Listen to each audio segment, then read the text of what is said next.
Relatives of Cheshire home invasion killer Joshua Komazarjevsky speak with News 8 as they wait for the jury's decision. Will it be life or death? News 8's Aaron Cox is on the scene at New Haven Superior Court with today's developments. The jury finishes up day 4 with no decision about life or death for this convicted killer. But the sole survivor of the attack says he respects the jury taking its time. The jury continues to wrangle over 6 counts, having to decide on each one whether Joshua Komazarjevsky should be sentenced to death or life in prison.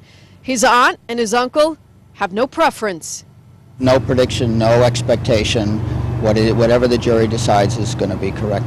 But this is a death penalty case, and this activist sits right by a main courthouse door with her message to jurors.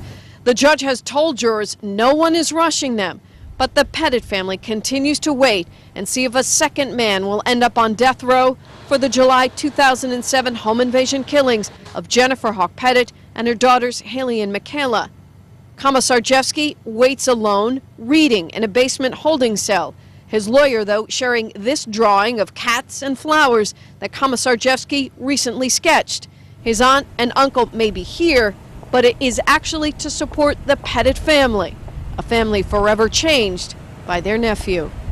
We feel very strongly that ultimately an individual is responsible for their own actions. There are no excuses. They're responsible for what they do, how they behave, and also in many ways what they see go on around them. The family that has endured the most and is enduring the wait talks of patience. We assume the jury is taking their time to be very careful with statutory and non-statutory mitigants and the aggravating factors. The verdict forms are pretty complex, and we just think they're trying to be very careful to do their job appropriately.